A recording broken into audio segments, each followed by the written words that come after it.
Hello everyone, this is Chandrakant Patle, founder of strategy Duniya. I hope कि आप सभी लोग बहुत अच्छे होंगे। आज इस सेशन में हम बात करने वाले हैं, जब हम टीचिंग जर्नी स्टार्ट करते हैं तो हमको किन किन बातों का ध्यान रखना चाहिए और हमें एक अट्रैक्टिव टीचर कैसे बनना है। यहाँ मैं बताना चाहूँगा कि ये जो टिप्स हैं मैं आपको किस बेस पे दे रहा हूँ। 2015 को मैंने अपनी टीचिंग जर्नी स्टार्ट किया और 1.5 साल तक एक स्कूल में पढ़ाया हूँ और 2017 से इंडिया के अलग अलग स्कूल्स के डेवलपमेंट के लिए हम वर्क कर रहे हैं और हज़ारों टीचर्स के साथ अब तक वर्क किया है और उन्हें ट्रेंड किया है। हमारी कंपनी इंडिया की अलग अलग जगह वर्क कर रही है और हमने एनालिसिस किया और देखा कि एक फ्रेशर टीचर आता है तो उन्हें आने से पहले किन किन बातों का ध्यान रखना चाहिए, या आपने ये जर्नी स्टार्ट कर दिया है तो आपको इन बातों का ध्यान रखना चाहिए जो मैं आगे आपको बताने वाला हूँ।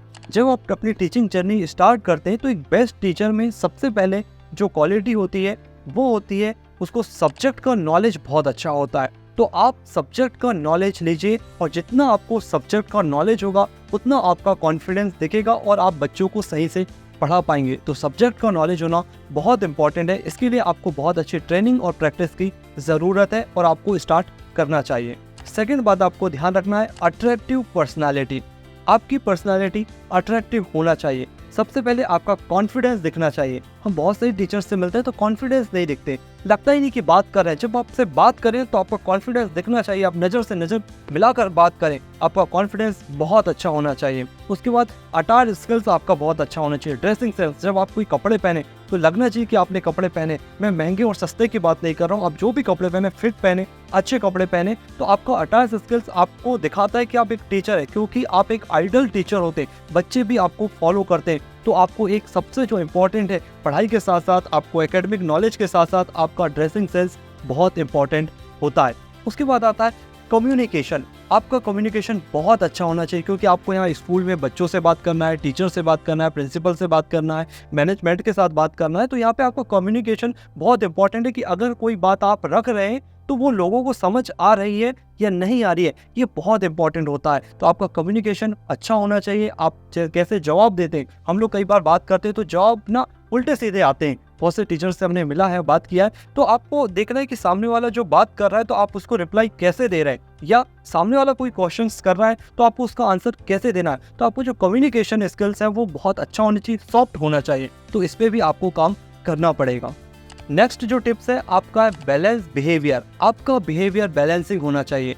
एक क्लास में अलग अलग तरह के बच्चे होते हैं, कुछ बहुत शांत होते हैं, कुछ बहुत ज़्यादा मस्ती करते हैं। तो आपका जो बैलेंस है, आप किस बच्चे को कैसे ट्रीट कर रहे हैं, ये बहुत इंपॉर्टेंट होता है। आप कितना किस बच्चे को डांट रहे हैं या किस बच्चे से प्यार कर रहे हैं, ये बैलेंसिंग में करना है। नहीं तो क्या होता है, एक बच्चे को ये लगता है कि इस बच्चे से टीचर बहुत प्यार करते हैं और हमसे कम करते हैं। तो आपका जो बैलेंसिंग है वो बहुत अच्छा आपको बनाना चाहिए।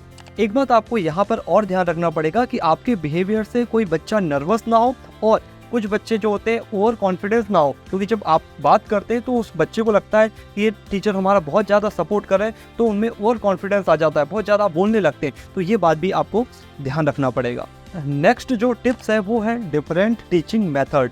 इसमें आपको क्या करना है, जो आप क्लास में जब जाते हैं तो आपके पास मेथड होनी चाहिए। अलग अलग मेथड से आप बच्चों को पढ़ाएं कि वो मेथड से बच्चों को समझ आना चाहिए, क्योंकि आज का जो टीचिंग वे है बच्चों को ध्यान में रखते हुए स्टूडेंट फोकस बेस्ड जो लर्निंग है वो अभी चल रही है। तो आपकी जो टीचिंग मेथड है वो बदलनी चाहिए थोड़ी थोड़ी समय के हिसाब से। अगर आपके 5 दिन तक सेम टीचिंग मेथड से पढ़ा रहे हैं तो हो सकता है 6वें दिन उसको चेंज करिए। क्या बच्चे ना एक ही मेथड से बोर हो जाते हैं। तो अलग अलग मेथड होती है, साइलेंट होती है, इंटरटेनमेंट होती है, और भी अलग अलग मेथड है। और आपको डिटेल में जानना है और एक आपको अच्छा टीचर बनना है तो मैं आपको एक ultra teachers training program join करने के लिए बोलूँगा, जिसके लिंक डिस्क्रिप्शन में दे दिया है, जहाँ पर 20+ लेसन्स हैं एक अच्छे टीचर बनने के लिए। पूरा टीचर्स ट्रेनिंग प्रोग्राम है, तो आप वो भी ज्वाइन कर सकते हैं। तो आपकी मेथड, उसमें बहुत सारी मेथड बताई गई है, तो एक मेथड आना चाहिए टीचर्स को, अच्छी अच्छी मेथड, जिससे बच्चे आपसे कनेक्ट हो सके एक टीचर में। नेक्स्ट जो टिप्स है वो है स्ट्रॉन्ग बॉन्डिंग। आपको बॉन्डिंग बनाते आना चाहिए, क्योंकि आप बच्चों के साथ आपकी अच्छी बॉन्डिंग होना चाहिए, पेरेंट्स के साथ अच्छी बॉन्डिंग होना चाहिए, आपके साथ जो टीचर है उनके साथ आपकी अच्छी बॉन्डिंग होना चाहिए, मैनेजमेंट के साथ आपकी अच्छी बॉन्डिंग होना चाहिए, क्योंकि आपकी बॉन्डिंग आपको एक अट्रैक्टिव टीचर बनाएगी, क्योंकि आपसे लोग मिलना चाहेंगे, जुड़ना चाहेंगे। पेरेंट्स, कई बार हम मिलते हैं किसी पेरेंट्स से तो पेरेंट मुझे बताते हैं कि इस टीचर से हमको ना मिलना भी पसंद नहीं है। क्यों नहीं है? क्योंकि ये कुछ बताता ही नहीं है, बातें नहीं होती है, हमारे बच्चे के बारे में नहीं बताता है। तो आपको बॉन्डिंग क्रिएट करनी आनी चाहिए। ये बॉन्डिंग स्किल्स आपको एक अट्रैक्टिव टीचर बना सकती है। नेक्स्ट जो टिप्स है आपके लिए वो है गुड लिसनर। देखिए, एक टीचर को लिसनर भी बनना पड़ता है, पर यहाँ पर क्या देखा गया है, एजुकेशन फील्ड में अक्सर ये होता है, क्योंकि यहाँ पर लोगों को समझाने की आदत हो जाती है, पढ़ाने की आदत हो जाती है। जब हम बार बार पढ़ाते हैं तो हमको कई बार क्या होता है, सुनने की जो क्षमता होती है वो कम हो जाती है। हम बहुत सारे टीचर्स से, स्कूल मैनेजमेंट से जब मिलते हैं तो हम ये चीज़ नोटिस करते हैं। तो आपको एक गुड लिसनर भी बनना है। जब तक आप दूसरों की बातों को सुनेंगे नहीं, आप डेवलप नहीं हो सकते। क्या होता है, बच्चा तभी आपसे बात करेगा जब उस बच्चे को लगेगा कि हाँ, ये टीचर मेरी बात सुनते हैं। तो यहाँ आपको बहुत से लोगों की बातों को सुनना है। पेरेंट्स कई बार आते हैं तो वो आपसे बात करेंगे, तो यहाँ पर भी आपको उनकी बात को बड़े धैर्यता के साथ सुनना है। आपके साथ में जो स्टाफ वर्क करते हैं उनकी बातों को सुनना है, मैनेजमेंट की बात को सुनना है। जब तक आप कोई चीज़ सुनेंगे नहीं तो आप उसको सॉल्व नहीं कर सकते। अगर उनकी कोई प्रॉब्लम है या कोई बात करना चाहते हैं, तो क्लासरूम में क्या होता है, बच्चा तभी आपसे बात करेगा जब बच्चे को लगेगा कि ये सर या मैम हमारी बात सुनते हैं। तो आपको एक अच्छा लिसनर भी बनना जरूरी है। ये जो कुछ टिप्स थे जो आपको एक अच्छा टीचर बना सकते हैं। और भी अगर आपको डिटेल में टीचर्स ट्रेनिंग प्रोग्राम को समझना है, जानना है, देखना है, तो आप लिंक डिस्क्रिप्शन में दी है, ultra teachers training program join कर सकते हैं। और ये वीडियो स्कूल मैनेजमेंट देख रहा है तो आप अल्ट्रा टीचर्स ट्रेनिंग प्रोग्राम को ज्वाइन कर लीजिए और ये प्रोग्राम सारे स्टाफ को दिखाइए, जिससे आप टीचर्स ट्रेनिंग बहुत अच्छे से कंडक्ट करा पाएंगे। या फिर आपको अधिक जानकारी चाहिए तो आप नीचे दिए गए नंबर पे कॉल करके पूछ सकते हैं कि इस प्रोग्राम को कैसे ज्वाइन करना है। आई होप कि ये सेशन आपको पसंद आया होगा। Thank you.